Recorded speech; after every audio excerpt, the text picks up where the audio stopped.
Es un gusto poderlos saludar por este medio. En esta oportunidad estaremos abordando parte de lo que es la historia de los acuerdos de paz en Guatemala. Para comprender los acuerdos de paz se tiene que mencionar lo siguiente: por los abusos de los derechos humanos, la impunidad, militarización del Estado y la sociedad, incesante violencia, desigualdad y lo que aqueja es la bendita corrupción. De acuerdo a lo anterior mencionado, el 13 de noviembre del año 1960 se dio el alzamiento de carácter militar por oficiales, suboficiales y militares, quienes ocuparon varias instalaciones, entre ellas el cuartel de Matamoros de la ciudad de Guatemala. Nombres muy importantes que tenemos que mencionar son los siguientes: el coronel retirado Carlos Paz Tejeda, ministro en aquel entonces del gobierno de Juan José Arévalo y Jacobo Arben Guzmán; el teniente coronel Alejandro de León Aragón, quien fue el encargado de inspirar todo el movimiento de las guerrillas en Guatemala; el teniente Marco Antonio Ion Sosa; el subteniente Luis Turcios Lima; el subteniente Luis Trejo Esquivel. Se levantaron precisamente para derrocar al presidente de turno, Miguel Idigoras Fuentes, quien toma el poder el 2 de marzo del año 1958 y abandona el mismo el 31 de marzo del año 1963 por un golpe de Estado. Hay que mencionar que existió una contrarrevolución en el año 1954 por el descontento en las filas del ejército de ese entonces. En el año de 1962 se fundaron las Fuerzas Armadas Rebeldes, la conocida FARC, conformada por oficiales del ejército, estudiantes universitarios e institutos públicos, como también activistas políticos de ese entonces. Adoptan la teoría guevarista, se enfocan en las comunidades campesinas no indígenas del oriente del país. En base a ello se conforman las organizaciones guerrilleras, entre ellas mencionamos las siguientes: la PGT, Partido Guatemalteco del Trabajo; la FARC, las Fuerzas Armadas Rebeldes; EGP, el Ejército Guerrillero de los Pobres; y ORPA, Organización Revolucionaria de los Pueblos en Armas.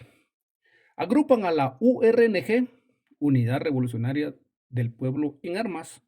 El país vivió una sangrienta guerra, genocidios, y en ese tiempo más de 200,000 personas asesinadas, 45,000 de ellas desaparecidas, 1,5 millones desplazados. La mayoría de las víctimas fueron indígenas. Los perpetradores en ese tiempo fueron los del ejército y la masacre fue un 93% según documentos establecidos en esas fechas. El conflicto armado interno en Guatemala duró 36 años. En el año de 1986 inicia el proceso de la paz en Guatemala, finalizando el 29 de diciembre del año 1996 en el Palacio de la Cultura. En estos 10 años, mandatarios a nivel nacional lideran el proceso y en 1991 iniciaron las negociaciones directas entre la URNG y el gobierno.